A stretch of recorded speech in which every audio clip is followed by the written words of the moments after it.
Buenas tardes, soy Betuel Bonilla, profesor de la Universidad Surcolombiana, escritor. Estamos para la segunda lección literaria, conversaciones en torno a temas literarios. En este caso nos ocuparemos del cuento y de una temática que tiene que ver con la relación diferencia entre el cuento latinoamericano y el cuento norteamericano. Este es un tema que me parece no ha sido explorado por quienes se han ocupado de teorizar sobre el género, porque usualmente la intención de estos teóricos se encamina hacia una taxonomía del cuento, una especie de clasificación de los tipos de cuento. Entonces uno hallaría ahí a Harold Bloom, por ejemplo, o a Carlos Pacheco o Carlos Mastrangelo. Y de otro lado estarían los que se han interesado en las poéticas, en rastrear todas esas vocaciones de oficio que tanto creadores como teóricos han querido poner sobre la mesa para reflexionar sobre el oficio de escribir cuentos. Entonces por eso nos parece que es un tema en el cual podríamos hacer un par de subrayados para seguir ahondando en el género. En esa primera lección hablábamos del cuento como un género que en el momento de la epifanía, de la revelación, del punto de no retorno, nos propicia tres posibilidades. Posibilidades que surgen desde esa cita que hace Carver de Chekhov, acerca de que ahí de repente todo fue claro para él. Pues esa claridad, que es justamente el punto de no retorno, el momento en el que el personaje no es el mismo que al comienzo del cuento por la situación que ha vivido, pues tiene tres posibilidades. La primera, que es el descubrimiento en simultánea del lector-personaje de ese episodio de no ruptura, o de no retorno mejor. Habría una segunda, que es cuando el personaje, por una situación particular de conocimiento de los hechos, se adelanta al descubrimiento del lector y el lector tiene que, después de terminado el cuento, devolverse para encontrar las claves de lectura. Y una tercera en la que el lector descubre primero ese momento de no retorno y el personaje se queda atrás porque alguna situación psicológica o de relación con los hechos no le permite esa información. Entonces nos vamos a agarrar un poco de ahí para intentar desarrollar la temática de hoy. Justamente en esas tres variantes es muy posible que en la pequeña conversación de hoy ahondemos en una de las tres o que eventualmente nos conduzca esto hacia la apertura de una cuarta opción. Para empezar quiero citar o leer mejor un fragmento de Lois Rosenblatt, La literatura como exploración, de este libro que publicó el Fondo de Cultura Económica de México. Al comienzo del libro, Rosenblatt se ocupa un tanto de la definición de cuento y dice: el escritor de cuentos atrapa algún momento significativo, un sentimiento, un esclarecedor choque de voluntades en la vida de un individuo o de un grupo.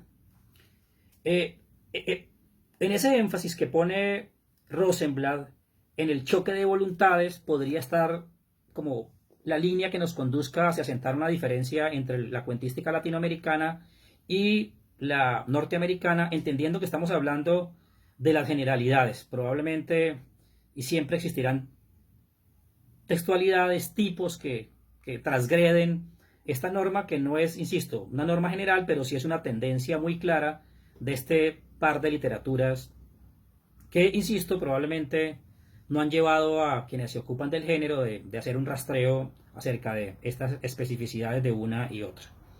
Y ahí entonces encontraríamos en ese choque de voluntades muy probablemente también dos líneas. Una, la de una voluntad, la de un individuo o un colectivo que choca contra fuerzas muy poderosas, que tiene que ver con las literaturas escritas hacia los 60, 70, principalmente con mucha fuerza, a partir de el triunfo de la Revolución Cubana, la creencia en las utopías, y son individuos enfrentados a fuerzas muy poderosas, representadas estas por terratenientes, por dictadores, por aparatos burocráticos demasiado complicados de transgredir. Y de otro lado estaría un choque de voluntades del individuo consigo mismo. Y aquí empezaría uno a pensar que tal vez en la primera línea está la cuentística latinoamericana, insisto, la generalidad, y en la segunda línea estaría la cuentística norteamericana. Ricardo Piglia, en uno de sus maravillosos textos, subraya lo siguiente: hay hombres serios y aplomados a los que la desgracia los quiebra por adentro sin que se vea. no saben quejarse, son ceremoniosos y gentiles, piensan que los demás actuarán con la misma magnanimidad que ellos usan en la vida. El punto máximo de ruptura se produce cuando empieza el desengaño. Creo que aquí hila muy fino Ricardo Piglia en relación con lo que estamos platicando, pero también nos abre otra vez dos opciones. Y la de que ese quiebre puede ser un quiebre del hombre en relación con ese mundo que lo oprime, cuentística latinoamericana, o el quiebre de un individuo en relación con una especie de incapacidad de desciframiento del mundo que vive o de sus propios actos, cuentística norteamericana.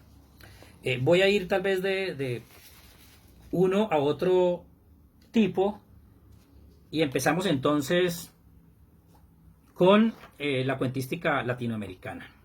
Bueno, hay un cuento que se publicó en esta colección maravillosa de Populibros en Perú, se publicó en 1954 y que tiene por título Lima, Hora Cero, de Enrique Congrains. Congrains es un escritor peruano que nació ahí como en la misma época de Mario Vargas Llosa y de Julio Ramón Ribeiro y Alfredo Brais Echenique, y se quedó como en publicaciones más de orden local, lo que hizo que no fuera leído con la urgencia con que debería leerse y con la frecuencia con que debería leerse. Muy probablemente Julio Ramón Ribeiro nos dé una mano para entender esta cuentística latinoamericana. Nos dice Ribeiro en un texto que escribí hace un tiempo, que se llama El cuento latinoamericano entre el gesto y la palabra, y en el que Ribeiro justamente nos habla de estas poéticas latinoamericanas. Dice Ribeiro: porque en la mayoría de mis cuentos se expresan aquellos que en la vida están privados de las palabras, los marginados, los olvidados, los condenados a una existencia sin sintonía y sin voz. Yo les he restituido este hálito negado y les he permitido modular sus anhelos, sus arrebatos y sus angustias. Es muy propio de este tipo de cuentística la narración en una voz omnisciente, porque esto le permite al narrador disponer y generar una suerte de mirada del mundo ideológicamente alineada hacia un costado. También Juan Bosch, en sus notas sobre el cuento, dice lo siguiente: desde que empecé a escribir tuve el propósito de darles a conocer a los lectores de mis cuentos la forma miserable en que vivía el campesino dominicano, que era entonces la mayoría de la población. La mayor parte eran campesinos pobres, nacían, vivían y morían sin haber tenido un par de zapatos, y usaban solamente lo que ellos llaman una remuda, es decir, un pantalón y una camisa todo el año, y tenían otra remuda para cuando iban al pueblo. Vemos acá entonces justamente el choque de la voluntad de un pueblo oprimido, de unos personajes oprimidos, con un elemento muy poderoso al cual les resulta muy difícil vencer. En el cuento de Enrique Congrains, que se llama Lima, Hora Cero, hay un narrador un tanto extraño que al comienzo se presenta como un narrador en primera persona, pero que muy rápidamente se desplaza hacia un narrador colectivo. Y en principio la focalización, el punto de vista recae sobre un personaje que llega, que se llama Mateo Torres, y que llega en condición de desplazado a Lima. Es un hombre que busca trabajo, sabemos que tiene una situación muy oprobiosa, que no tiene cómo sobrevivir, y lo recibe la ciudad, el monstruo, como dice el propio Congrains en otro cuento, y automáticamente lo arropa con toda su carga de desprecio y de dificultad para sobrevivir. Dice Congrains: Mateo gana 20 soles de comisión en cada venta y 15 días después cobra 6 libras. Al mes siguiente vende 14 duchas y 280 soles al bolsillo. Mateo Torres había progresado, indudablemente, pero llega diciembre y empieza a sentirse el sol veraniego. Las duchas pierden entonces ese encanto irresistible que permitía al comprador sumergirse en pleno invierno bajo un chorro de agua tibia y reconfortante. Pascua, y la secretaria le entrega un billete de 10 libras, 5 duchas en todo el mes, 10 libras de ganancia, y está debiendo más del doble en el hotel. Los días siguientes son peores. La ciudad ha gastado sus últimos centavos en los obsequios de Navidad y no hay ni siquiera para una cuota inicial. Mateo llega, no le va tan mal en su arribo, consigue un empleo, pero muy rápidamente la ciudad lo castiga con todo el grado de dificultad de quien pasa de un entorno rural a un entorno urbano, y vemos aquí al personaje enfrentado, justamente su voluntad chocando contra unas voluntades demasiado fuertes y poderosas. Mateo consigue trabajo, renuncia al trabajo porque no le da lo suficiente para vivir. Después conoce a otra persona, a un amigo, y con este amigo se van a vivir a un asentamiento, a una invasión, como la llamamos en Colombia. Allí también hacen lo posible para vivir, más o menos se las arreglan, pero cuando todo empieza a funcionar muy bien, y como sabemos que estamos en un cuento y que va inevitablemente a venir la fatalidad, aparecen unos empresarios que se reúnen, que quieren invertir en capital y deciden construir una urbanización. Con tan mala fortuna que justamente el predio en el que deciden construir La Esperanza es el predio en el que está ubicada el asentamiento donde viven Mateo y sus compañeros. Muy rápidamente el punto de vista se desplaza de Mateo al resto de la comunidad. Bueno, viene toda la lucha de la comunidad por intentar frenar este apetito capitalista de quitar lo que sea del medio para poder poner los edificios, las urbanizaciones. La comunidad se organiza, pero sabemos que la resistencia pues es muy débil para lo que el capital y sus aliados finalmente imponen. Perdemos de vista a Mateo mucho tiempo en el cuento porque la comunidad está organizada, hacen una junta para intentar persuadir a los delegados de la empresa a que negocien los términos. No hay ninguna posibilidad de negociación porque no están legalmente constituidos, simplemente los ignoran, y cuando salen a la calle en busca de hacer notar su voz de protesta para intentar persuadir por vías de hecho a los propietarios, llega la noticia fatal por boca de uno de los personajes diciendo lo siguiente: 2000 seres ocupamos la plaza de armas de la Victoria. Este ya es el narrador colectivo. Los rojos y blancos de las banderitas se estremecieron, empapando cielo y tierra de peruanidad triunfante y gloriosa. Jorge Ochoa ha hablado y ha llorado. Y ahora hombres o mujeres, viejos o jóvenes, esperancinos o mendocitos, jardineros o universitarios, pobres o pobrísimos, peruanos todos, rompemos nuestra garganta y lloramos el himno nacional.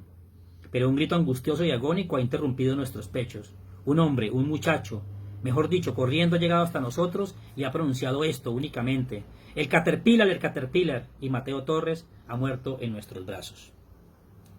Podemos ver acá justamente la evidencia de que este es un cuento de una voluntad mermada enfrentada a una voluntad muy poderosa. Y probablemente el reconocimiento acá nos venga a los lectores en el mismo instante en que ocurre el hecho fatal de Mateo. Hay un segundo cuento que nos viene muy bien para este caso, y está en este libro de Manuel Mejía Vallejo, Los cuentos completos, el escritor colombiano antioqueño. El cuento se llama Al pie de la ciudad y va más o menos de una historia similar a la de Lima Hora Cero, y tiene que ver con papá e hijo que también son desalojados de la tierra donde viven, de donde tienen su cabra que les da de comer, y enfrentados a la total orfandad deciden emprender el camino hacia la ciudad.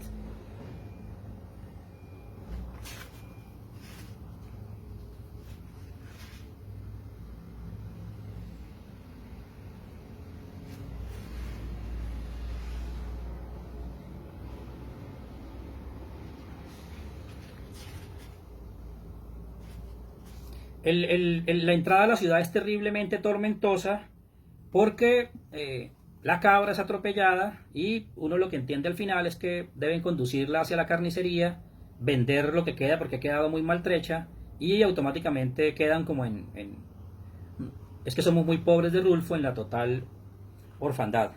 Dice: sabe que nunca habrá otra cabra, ni riscos para ella y el niño y el hijo. Ignora dónde se acomodará después. Ignora dónde se acomodarán todas las familias de los barrancos allá abajo, a donde ruedan los suburbios. No pueden vivir en los barrancos. Todos serán echados de los barrancos. Volvieron los agentes. Su mundo tendrá una cabra menos, unas ramas menos, un cauce sucio menos. La ciudad se expande a su costa. Nadie puede contra ella. La ciudad son hombres que lotifican y cubren cauces de aguas negras y arrojan desperdicios en las afueras. Habrá que buscarse otras covachas, apretujarse con nuevas familias de algún extramuro. La ciudad crece, la ciudad los arroja. No habrá barrancos ni cabras para su hijo. No habrá monedas, ni aretes, ni eslabones de cadenas de oro. Habrá hambre y ellos se acostumbrarán. Otra vez, los personajes al final del cuento, en el total abandono, en la total postración, porque las voluntades poderosas los han derrotado. En este caso no hay tanto comprensión, simplemente ellos entran a la ciudad y es como lo que el destino más o menos les ampara.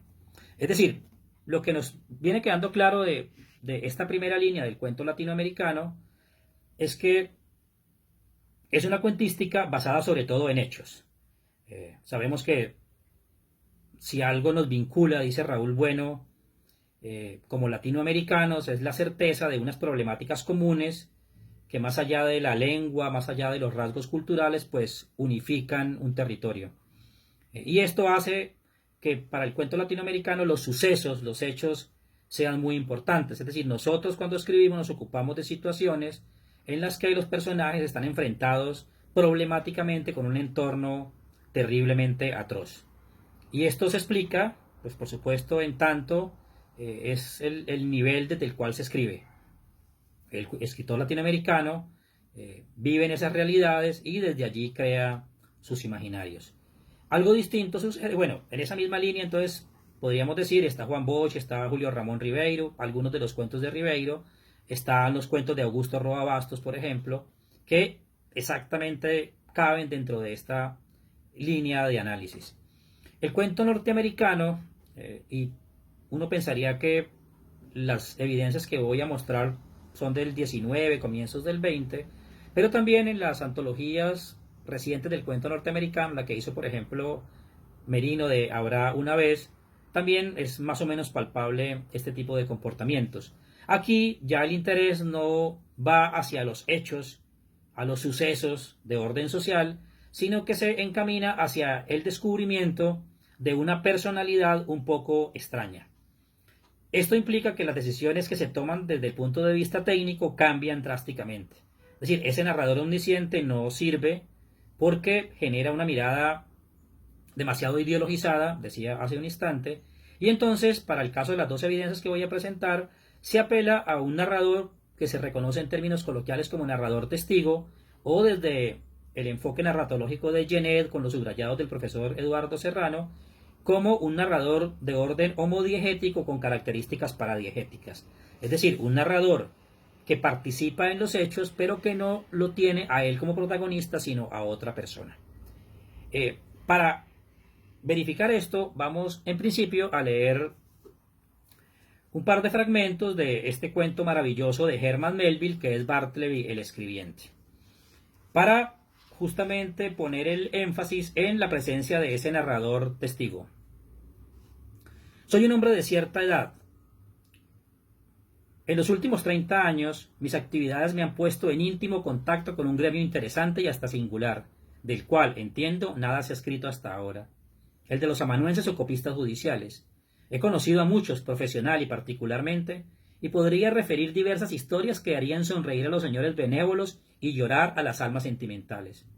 Pero a las biografías de todos los amanuenses prefiero algunos episodios de la vida de Bartleby, que era uno de ellos, el más extraño que yo he visto o de quien tenga noticia.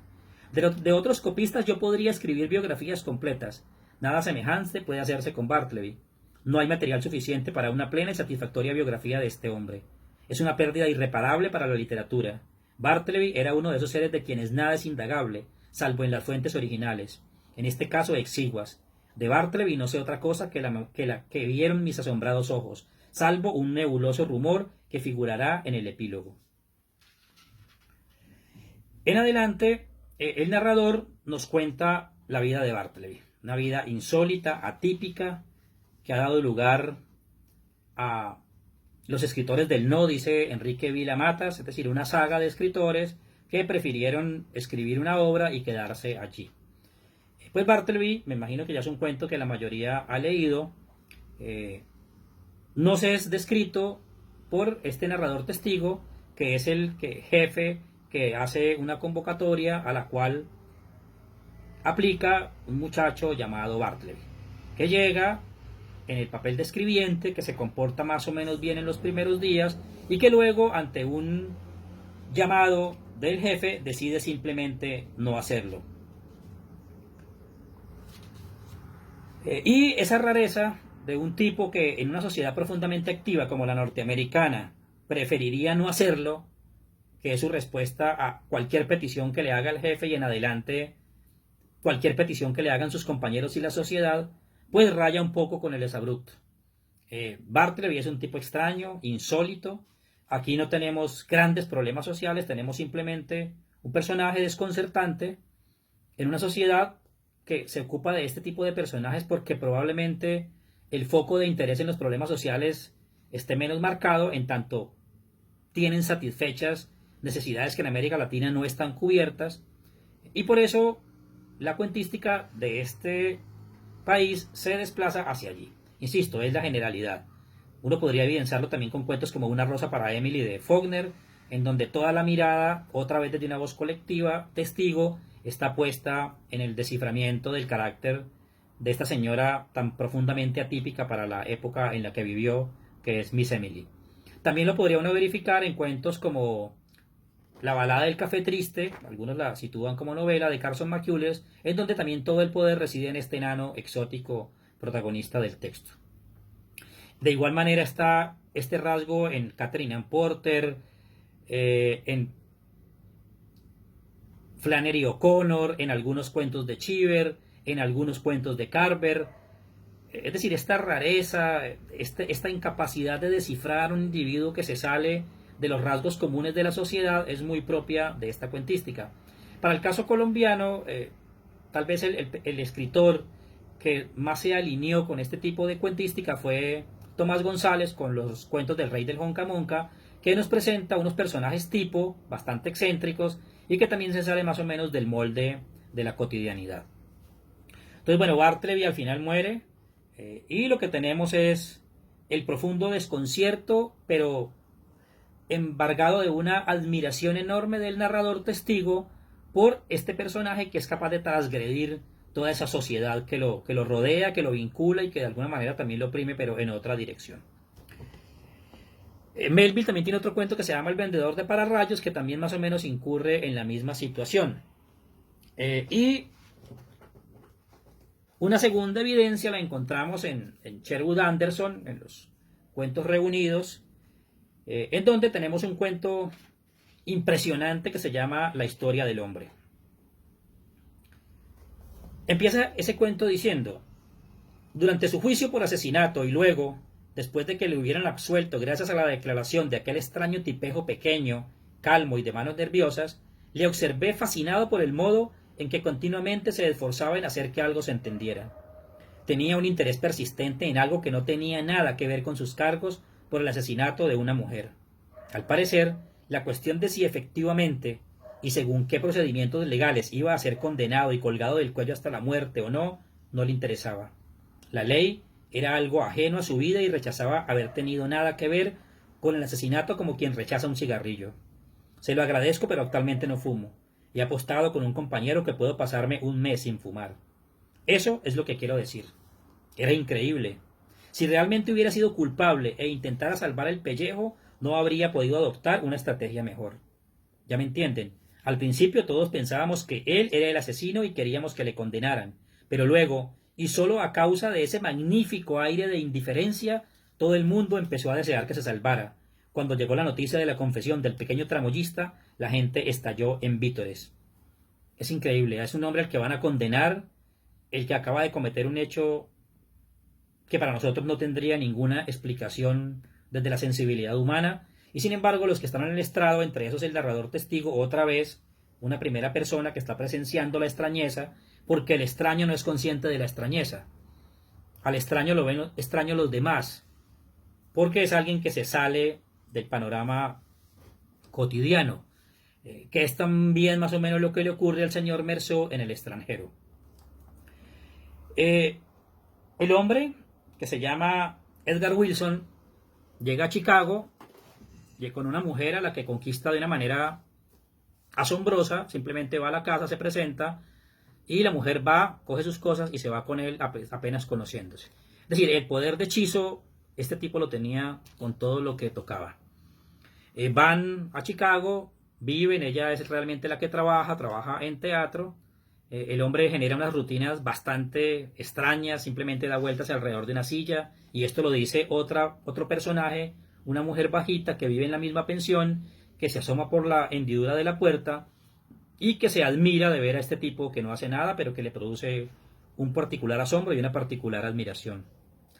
Dice más adelante Anderson: ¿puede un hombre mostrarse completamente indiferente y brutal en cada uno de sus actos exteriores, en el momento en que la persona que le es más querida y cercana se está muriendo, y al mismo tiempo y con otra parte de sí mismo ser del todo tierno y sensible? ¿A qué viene esto? A que el personaje vive con esta mujer y de repente uno de los compañeros, el tramoyista que acaban de hablar en la cita que referí, se enamora de la mujer. La mujer lo desprecia, quiere mucho a Wilson, y un día que vuelve a casa del trabajo, el hombre lo sigue, el tramoyista, dispara e hiere a la mujer.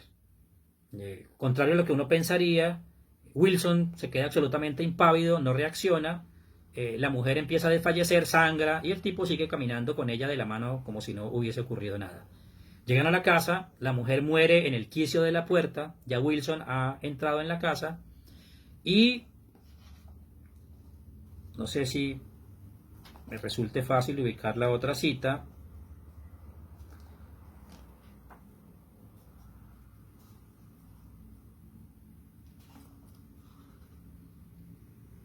Perfecto, acá está. Cuando la mujer cae, muerta, con la total impavidez de Wilson, nos dice Anderson lo siguiente: lo que hizo, y lo que cuando más tarde lo contó pareció tan terrible y tan cruel a todo el mundo, fue que tratara el cuerpo sin vida de la mujer como se podría tratar un árbol caído en mitad de un bosque oscuro. Primero intentó apartar el cuerpo a un lado con el pie y luego, como parecía imposible, pasó torpemente por encima de él. Y miren cómo termina el cuento. Puede que me haya sentido impulsado a contar su historia, dice el narrador testigo, con la esperanza de que escribiendo sobre él pueda entenderle. ¿Acaso no existe la posibilidad de que con la comprensión venga la fuerza necesaria para hundir un brazo en el agua y sacar al hombre Wilson de nuevo a la superficie? Y aquí me devuelvo al planteamiento inicial. En esas tres variantes de la epifanía, del punto de no retorno, del punto de quiebre, que sí o sí debe tener todo cuento, pues está claro que aquí algo no encaja. Aquí lo que tenemos es un intento de comprensión, pero la comprensión no se consigue. Es como la función que nos corresponde a los lectores. Es decir, ese gran signo de interrogación que pone el narrador testigo al final de este cuento, la historia del hombre, pues es el mismo signo de interrogación que nos queda flotando a nosotros. ¿Por qué Wilson se comporta así? Es decir, ¿por qué provoca tanta admiración, tanto hechizo? ¿Por qué todo lo que toca a su alrededor cae rendido a sus pies? Y sin embargo incurre en comportamientos que nos parecerían bastante insólitos, anormales y crueles, como dice al final. Pero lo que está claro es que Wilson es un gran tipo, simplemente como Meursault no es capaz de expresar una sensibilidad que la sociedad nos impone que expresemos de unas maneras más o menos estandarizadas. Y es lo mismo que ocurre usualmente con el cine norteamericano, en las películas, por ejemplo, de David Lynch, que siempre hay personajes bastante raros que para quienes estamos de este lado del mundo no logramos descifrar porque se manejan dentro de unos códigos de comportamiento y de relación con el mundo muy distintos a como lo hacemos nosotros con los hechos. Bueno, en esta lección fundamentalmente quería establecer una comparación a partir de evidencias concretas de cómo el cuento latinoamericano sigue unos sucesos de orden social como consecuencia de un territorio que produce estos episodios y que por consiguiente conduce al escritor a tomar partido con narradores omniscientes a favor de estos episodios de los personajes menos favorecidos. Un gran cultor de esto es Juan Bosch. Acuérdense que Juan Bosch fundamentalmente escribió de cuentos de personajes de República Dominicana oprimidos, como dice en la referencia que cité hace un instante, y de personajes de las punas bolivianas. Y Bosch, en muchos de sus cuentos, se refiere a los personajes estos marginados en diminutivo, esos marginados de los cuales habla Ribeiro y de los cuales habla Bosch en las citas. Mientras que del lado del cuento norteamericano tenemos no la abundancia de hechos sociales que requieran la intervención de un narrador omnisciente, sino el asombro de unas personalidades excéntricas, insólitas, atípicas, que le generan a quienes los están acompañando en su devenir por el mundo enormes signos de interrogación, y la comprensión no tiene lugar. Mientras que en la primera línea de trabajo latinoamericano, ese episodio de la comprensión humana es más o menos fácil de detectar, pues en la cuentística norteamericana se vuelve muy difícil de entender. Y toda la carga reside como en la capacidad humana que también nosotros tengamos de descifrar estas personalidades anormales. Bueno, esta es la lección de hoy. Espero para la próxima sesión seguir ahondando en algunas de las posibilidades tantas que nos da el cuento, este género tan maravilloso y ancestral.